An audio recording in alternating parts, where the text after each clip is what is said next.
There's a version of love you were taught to believe in long before you were old enough to question it.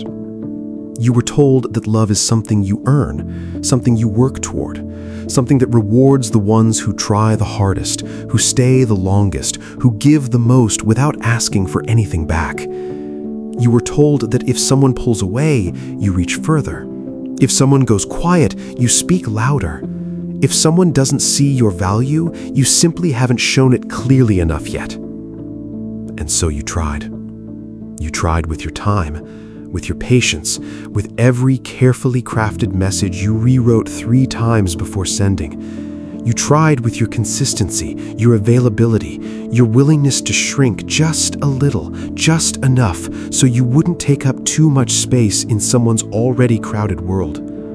And still, it wasn't enough. Not because you were lacking, but because no amount of chasing has ever made someone choose you in the way you actually needed to be chosen. And somewhere deep inside, you already knew that. You just weren't ready to stop yet. The Stoics would have recognized this immediately. Not with cruelty, not with judgment, but with the kind of steady, unflinching honesty they applied to everything. The kind that doesn't flatter you, but frees you. Marcus Aurelius wrote, "Accept the things to which fate binds you, and love the people with whom fate brings you together, but do so with all your heart." Notice what he didn't say. He didn't say, chase the people who aren't there. He didn't say, fight for the attention of those who've already shown you where their heart lies. He said, love what is here, what is real, what is present, and do it fully. Chasing is the opposite of that. Chasing is loving a possibility more than a reality. It's investing your emotional energy not in what someone is showing you, but in what you hope they might become if you just wait a little longer, give a little more, or love them hard enough to change the math. But the math never changes. Think about how chasing actually feels in the body. Not in theory, not in the story you tell yourself about why it's love, but in the actual lived experience of it. There's that low-grade tension that never fully leaves. The way you check your phone without even deciding to. The way a single reply or the absence of one can shift the entire temperature of your day. The way you replay conversations, searching for clues, measuring every word they said against every word they didn't. The way your mood becomes a weather system with someone else in charge of the forecast. That's not connection. That's captivity. Epictetus said it plainly. Seek not that the things which happen should happen as you wish, but wish the things which happen to be as they are, and you will have a tranquil flow of life. The anxiety of chasing doesn't come from loving too much. It comes from needing the outcome, from placing your peace inside someone else's hands and then waiting to see if they'll be careful with it. They won't always be. And that's not a condemnation of them, it's just a fact about what happens when your inner stability is anchored to something outside your control. The Stoics called this a fundamental error in judgment, not a moral failure, a philosophical one. You have handed over your peace as though it were a bargaining chip, as though if you offered enough of it, love would finally arrive on your terms. It doesn't work that way. Here's what the Stoics actually understood about love, and what most people miss entirely. Real love, the kind worth having, doesn't arrive through pursuit. It arrives through presence. Not the performance of presence, not the exhausting, self-erasing work of being constantly available, constantly accommodating, constantly bending your needs into shapes that fit someone else's comfort. But true presence, knowing who you are, standing there, and letting that be enough. There is a quality in a person who has stopped chasing. You can feel it before they even speak. They are not reaching. They are not scanning the room for approval. They are not measuring their words against what might be well received. They are simply there, whole, grounded, unhurried. That quality is magnetic in a way that desperation never is. Seneca wrote, "He who is brave is free," and there is a specific kind of bravery in deciding that you no longer need someone to choose you in order to feel chosen, that your value is not a variable, that it doesn't rise when they respond or fall when they don't, that you can walk through the uncertainty of love without making someone else responsible for your sense of self. That bravery is what the Stoics were pointing toward. Not coldness, not detachment in the way people use it to mean walls and armor and the refusal to feel, but detachment in the ancient sense, the freedom to love without owning the outcome, to care without letting care become a leash.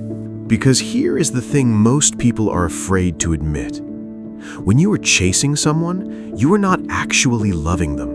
You were loving the idea of what they could give you, the validation, the proof, the moment when they finally turn and say, yes, you were worth it. What you were really chasing is not them. It's the version of yourself that would exist if they said yes.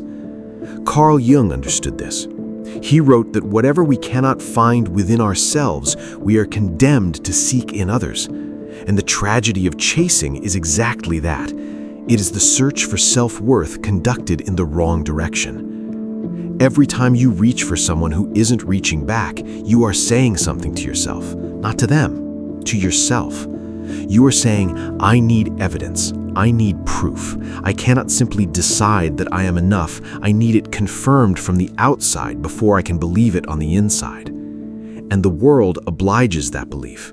It gives you people who sense that hunger and either run from it or feed on it. It gives you connections that feel electric only because they're unstable.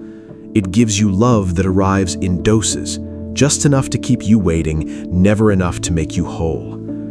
That cycle doesn't break when someone finally chooses you. It breaks when you stop needing them to. The Stoics were not romantics in the modern sense.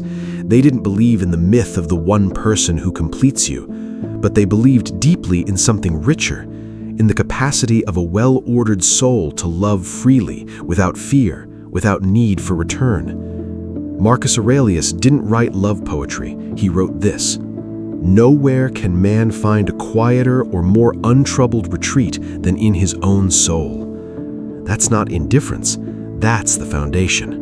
When you have that place inside yourself, that quiet ground that no one's silence can shake, love becomes something entirely different. It becomes something you bring rather than something you beg for. It becomes a choice you make from wholeness rather than a hunger you act out from emptiness. And from that place, you stop chasing, not because you have hardened yourself to love, but because you have finally become a place where love can land. You are no longer in motion, frantic and grasping. You are still. And stillness, as the Stoics knew, is not the absence of love. It is its precondition. So, what does it actually look like to stop chasing? It doesn't look like indifference. It doesn't look like crossing your arms and deciding you no longer need anyone. It doesn't require a grand exit or a carefully worded speech or a performance of not caring designed to make someone realize what they're losing. It looks quiet. It looks like reading a message and waiting before you reply, not as strategy, but because you're no longer governed by urgency. It looks like sitting with the uncertainty of where something is going without requiring it to be resolved today. It looks like recognizing when a connection is costing more than it's giving, and having enough respect for your own energy to stop feeding it. It looks like choosing, slowly and deliberately, to redirect toward yourself the same quality of attention you've been pouring into others. Epictetus said, "He is a wise man who does not grieve for the things which he has not, but rejoices for those which he has." You have more than you've been counting. You have clarity if you're willing to use it. You have time if you stop spending it waiting. You have the full weight of your own presence, And that presence, when you finally stop scattering it in every direction, is extraordinary. Love is not a chase. It was never meant to be something you run toward breathlessly, hoping you can catch it before it disappears around the next corner. It was never meant to require you to lose yourself in the process of trying to be found. The Stoics understood love as something that flows naturally from a person who has first made peace with themselves, not as a reward for suffering, not as proof that you were worthy enough to receive it, but as the simple, ordinary consequence of being genuinely present in your own life. Stop chasing, not because love isn't worth wanting, but because the version of you who has stopped chasing, the one who is still, clear, and no longer available to be dismissed, that version is far more capable of receiving real love than the one who was running. Come home to yourself first. Everything else follows from there. If something in this video spoke to what you've been carrying, stay with it. The Stoic path isn't about becoming untouchable. It's about becoming unshakable. Subscribe if that's the journey you're on. And as always, stay grounded, stay clear, and remember, your stillness is your strength.